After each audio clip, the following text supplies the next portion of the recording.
Un rodéo urbain a viré au cauchemar, c'est à Évian-les-Bains et c'était ce 10 mai 2025.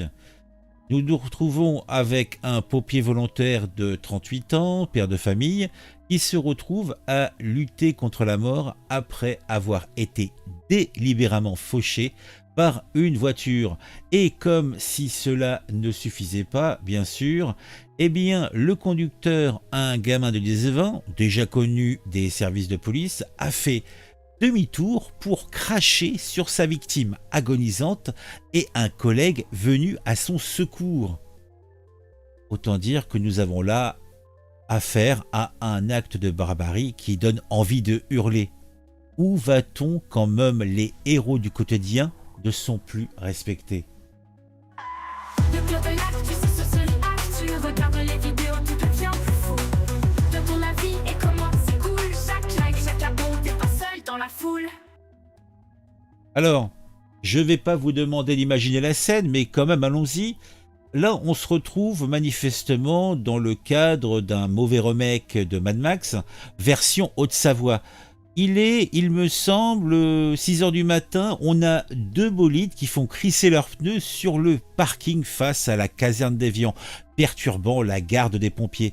Excédés, 3 soldats du feu sortent en uniforme pour demander poliment aux pilotes de cirque de ranger leurs jouets. Mais, au lieu de lever le pied, l'un d'eux, un multirécidiviste sans permis, décide de transformer son volant en arme. Il fonce, percutant le sergent-chef de plein fouet.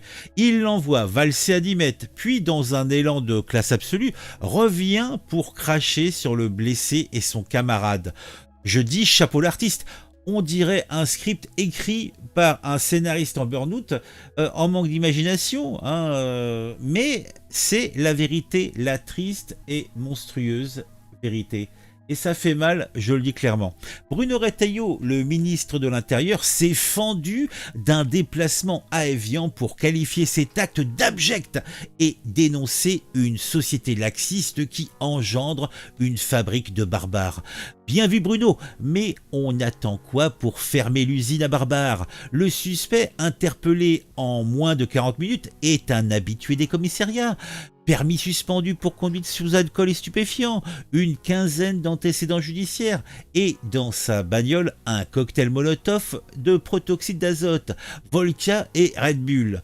On dirait le coffre d'un DJ en fin de tournée. Pourtant, ce jeune prodige de la délinquance est déjà dehors, mis en examen pour tentative de meurtre, mais contestant l'intention de tuer.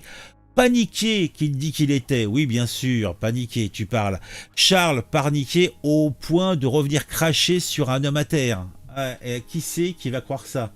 Non mais on croit véritablement rêver. Imaginez simplement un pompier qui, en intervention, cracherait sur un blessé qu'il vient de secourir. Impensable, non? Alors pourquoi tolère-t-on l'inverse? Le pompier, ou plutôt les pompiers, c'est quand même 240 000 Français qui risquent leur peau pour nous. Ils sont devenus des cibles. À Évian, à Bordeaux, en Gironde, les rodéos urbains pullulent comme des cafards sous une lumière éteinte. Et pendant ce temps-là, la justice, en mode sieste, laisse les multirécidivistes jouer aux autotamponnaises avec nos héros du quotidien. Gérald Darmanin, la veille du drame, jouait les shérifs en tweetant sa fermeté contre les rodéos urbains, ordonnant même la saisie systémique ou systématique plutôt des véhicules. Rataillot, lui, promet de son côté de généraliser les poursuites et rêve d'une révolution pour la justice des mineurs. Des mots, encore des mots, toujours des mots, encore des mots, toujours des mots. Je n'ai pas la suite, mais bon, qu'importe. Oui, on a toujours des mots, et pendant ce temps-là, le pompier Nicolo Scardi, 39 ans, père d'un garçon de 9 ans, est dans le coma avec un traumatisme crânien et un thorax enfoncé. Ses collègues sont bien sûr effondrés. On a mis en place, bien sûr, la fameuse cellule psychologique. Et le chauffard de ce côté, lui, il conteste, minimise et risque quoi? Une tape sur les doigts et un stage de sensibilisation à la citoyenneté?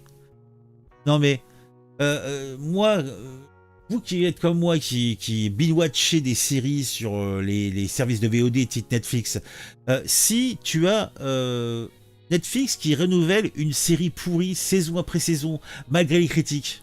Voilà, la délinquance juvénile, c'est la série à succès du laxisme français. Pourtant, personne ne l'aime, mais tout le monde doit la bouffer. On laisse les mêmes acteurs recommencer chaque saison, avec toujours plus de budget pour faire des dégâts. Rataillot, ministre de l'Intérieur, parle de courte peine dès le premier délit. Chiche, pourquoi pas. Mais quand est-ce qu'on va mettre ça en place? Parce que là, on est encore à regarder le générique pendant que la victime est en train de lutter pour respirer. Les rodéos urbains, ce ne sont pas qu'un problème de bruit et de pneus usés. Ce sont des défis lancés à l'autorité, à la société, des doigts d'honneur roulants et permanents à la République. À Évian, le maire Jojoan Ley, je crois que c'est son nom, dit que les rodéos, il y en a, mais jamais d'aussi dramatique. Ah bon? C'est pas dramatique? Et c'est dingue quand même, c'est dingue. Bon, en tout cas, qu'est-ce qui pourrait faire que c'est plus dramatique? On a le ministre de l'Intérieur, Darmanin, qui parle de mettre en place des drones, de faire des saisies, de détruire des véhicules. Ok, mais où sont les résultats au final? À Bordeaux, on a 500 voitures et 3000 personnes qui se sont réunies il y a quelques jours pour un rodéo géant. C'était, je crois, même la veille du drame, c'est pour vous dire. Résultat, on a eu 2 flics blessés et les fêtards dispersés comme des ados après une boum. Hein, ça va impressionner qui, ça? Elles sont où les incarcérations? Ils sont où les passagers médias devant un juge? Le président de la Fédération nationale des sapeurs-pompiers, Jean-Paul Bosland, réclame, lui, une tolérance zéro. Le commandant Éric Brocardi, lui, va plus loin encore. C'est une volonté de shooter comme dans un jeu de quilles. Et nous, moi, vous, les citoyens, on fait quoi? On applaudit les discours et on exige les actes? Ah, je pense que l'un plus que l'autre. Applaudissons les actes, mais les discours, laissons ça aux autres. Parce que si même les pompiers, ces types qui entrent dans des immeubles en flammes pour nous sauver, pour sauver nos chatons, pour sauver nos enfants, qui sont là lors des accidents, en fait qui sont vraiment les premiers intervenants sur pas mal de cas de drame.